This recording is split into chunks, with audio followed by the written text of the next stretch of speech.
Admiral James Stavridis, former Supreme Allied Commander at NATO, is with us to the new book that I want to talk about, because I think there's some parallels to what's going on right now. Admiral, it is good to see you. Simply, should Trump give Ukraine the Tomahawks?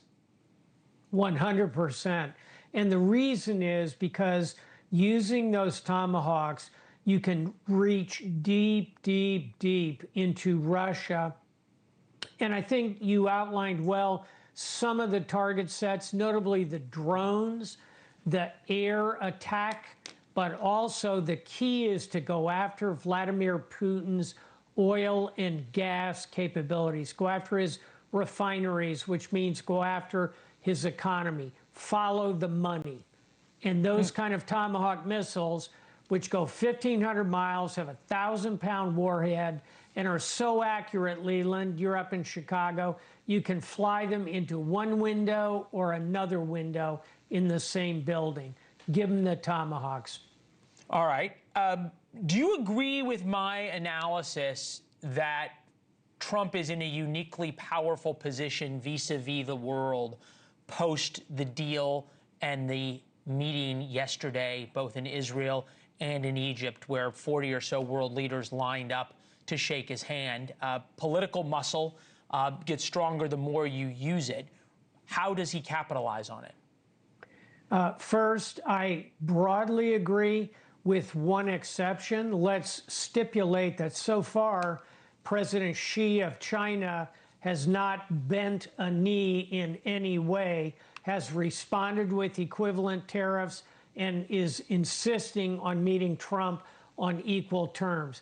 Let's set him aside. Everybody else, I think President Trump has real leverage with, and I think his best approach is to kind of hold the U.S. military as a hammer in the background, but start pounding away economically. That's why it's so important to use those Tomahawks to go after Vladimir Putin's economy. That's really his Achilles heel. Bill O'Reilly on the show last night suggested that there was a way to divide and conquer between Xi and Putin, to that point of damage Russia economically and keep Xi from coming to Putin's aid. Take a listen. Part of the negotiation is going to be, you, China, got to get out of the Putin business.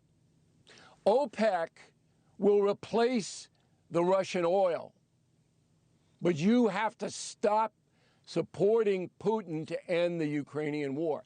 That's the deal that is going to emerge, and that's the importance. It is all linked together. Gaza, China, Ukraine. Okay, is that a bank shot? And if so, is it the option to try and put a wedge between Putin and China? And what does Xi choose, his own economy or supporting Putin? I like the analysis. I'm hopeful for it. Let me give you the countervailing picture.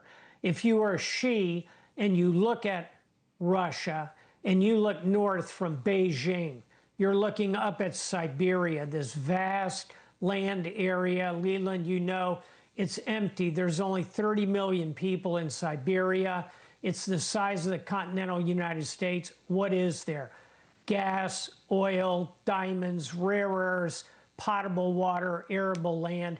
China looks at that like my dog looks at a ribeye steak. I think it's going to be hard to pull Xi away from Russia. So don't underestimate it. But fundamentally, I like the analysis. Try and drive a wedge between them. Let's see if President Trump can do that.